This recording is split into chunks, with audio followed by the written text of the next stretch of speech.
Hey, what's going on? So this is going to be my first reaction video. I see them doing pretty well on YouTube. But I want to do something that I've started to get interest in, and I wanted to check it out. Because I'm going to watch it anyways, I might as well react to it, you know what I mean?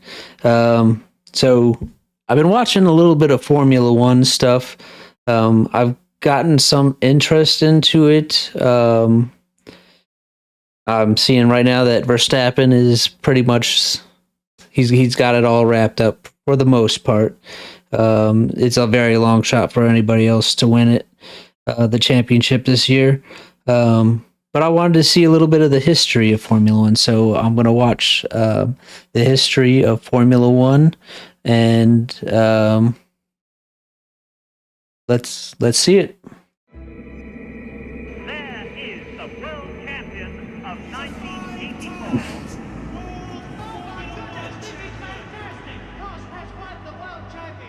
Thrilling, glamorous and fast. Formula One is the world's most exciting sport, with 500 million fans all focusing on the 20 drivers and 10 teams vying for the glory of winning the World Championship. Now I know Formula One's big all over the world, but not so much in the United States. It's kind of like a soccer football type of thing, or you would call it football, and I don't know what you would call American football for places all the rest around the world. But it's kind of like that scenario where I think NASCAR is probably still bigger in the United States, although NASCAR has fallen off quite a bit. And I watched one of the last NASCAR races, and they did some kind of like heats or something like that. I am not a fan of that whatsoever. So that is definitely not something that's going to pull me in. I was a fan back in the 90s, big Mark Martin fan. And fame-wise, I know a couple of the drivers from F1. I know Schumacher, Andretti. I know those names, but otherwise, I really don't know too awful much about Formula One other than currently you got Verstappen and you got Hamilton. Other than that, I don't know anybody else really. But I see there's a lot of drama going on. All right, let's keep going here. The action as we approach the milestone 1000th Grand Prix in China is as breathtaking as it's ever been.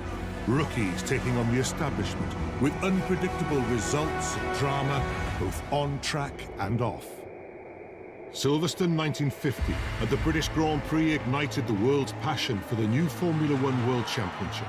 Giuseppe Farina, the sport's first race winner and world champion. But his reign was short-lived, with Juan Manuel Fangio flat out towards greatness with 5 of the next 7 titles for 4 different marques. The maestro wheel-to-wheel with Ferrari's inaugural star, Alberto Ascari. So I know Ferrari's been around for a very long time. I didn't know they were kind of one of the founders of F1 racing. Not very familiar with a lot of the teams. I know Haas is the only American team. Red Bull, even though I think that's an American company, I don't think it's an American team. I think it was taken over from an Austrian team or something. Competition intensified at the end of the 1950s with the rise of British privateers like Cooper, Lotus and BRM. F1's golden era, a no-holds-barred dogfight in fast. By the way, whoever made this video is amazing. It looks kind of like a little four-dimensional. But dangerously fragile cars. For countless lost heroes and world titles from legendary drivers like Graham Hill, Jim Clark, and Sir Jack Brabham, his last of 3 in 1966, won in a car bearing his own name, a feat yet to be repeated. The prancing horse also galloped on, to the delight of the tifosi, creating giants of the sport like John Surtees, the only man to win world titles on both 2 and 4 wheels.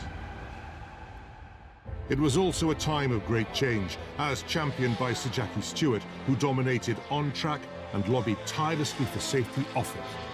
The clash of titans continued into the 70s with iconic races, including a charismatic Brazilian Emerson Fittipaldi. So I've never been really familiar with a lot of the F1 cars other than like the Andretti era, but you can definitely see the different changes of the cars, the way they look. So I know I think one of the bases is that they are all open face, other than the halo I think they put on, because I saw an accident that one of the drivers lived through. I don't remember his name is. I know he came out badly burned. But otherwise, he survived something where it cut the car completely in half. So it's very safe. At the front of the grid, Emo twice lifting the crown with Lotus and McLaren. The squad's next big star, British playboy James Hunt, I haven't done my hair yet. I'm not ready to go on the telly. who fought tooth and nail with straight-talking Austrian Niki Lauda. Both becoming world champions. Lauda, incredibly, recovered from a potentially fatal crash to go on and secure 2 more world titles. The path to the 80s saw another spike in British team success, with some explosive rivalries along the way. At Williams, between Nelson Piquet and Nigel Mansell. Yeah, I wouldn't think that European drivers would be out there fighting like NASCAR drivers do out there sometimes, but I guess it happens everywhere. You get your emotions up in the car, trying your hardest, and something happens, and you just can't control it, you know? I mean, the crowd won the race for me as much as I won the race. They were just truly fantastic. The most intense of all at McLaren, between Alain Prost and Ayrton Senna. Oh my goodness, this is fantastic! It becomes absolutely impossible to work with Ayrton. I think everyone knows Prost by now. The incredible, irrepressible Brazilian, sadly gone before his time. But not before the rise of another superstar, Michael Schumacher, who became a new benchmark. His record 7 world titles at Benetton and Ferrari, earned against the best at Williams and McLaren. So this is the first time they're mentioning somebody that I recognize, Michael Schumacher. I don't know why I know that same name so well. It's just a name that I've heard.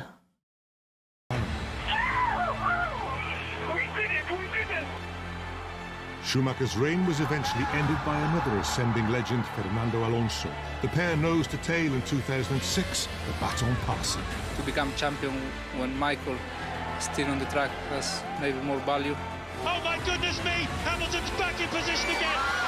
The following season saw not only the debut of Lewis Hamilton, but also Sebastian Vettel. I love you guys.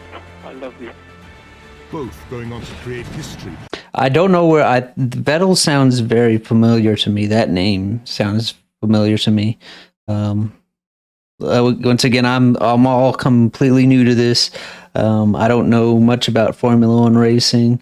I know it's open face. I know it's street style tracks as compared to oval tracks driven here in the United States.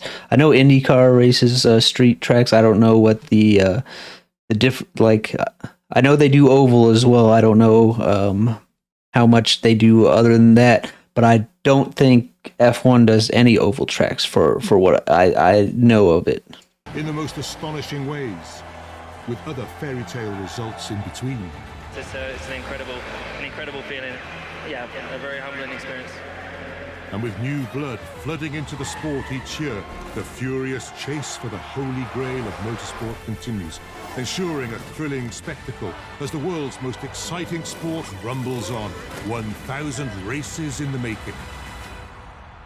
From race 1 to 1,000, Formula One cars have become state-of-the-art prototypes, sculpted beasts with road-relevant power units, capable of racing at up to 360 kilometers. So one thing that I did find out recently is that they put like 150 million cap. I don't know what. I'm guessing that's in euros. I think it's 150 million that the teams are allowed to spend. That is a lot of money, and that can get you a lot of resource. So I'm 100% sure that these cars are extremely scientifically advanced, and I do think they're also trying to go a zero emissions. That's also interesting to me. I mean, I think they could do it. They're trying to do this all over the world. I mean, I hope they go as fast. I don't know if they will go as fast, but it'd be interesting. Kilometers per hour.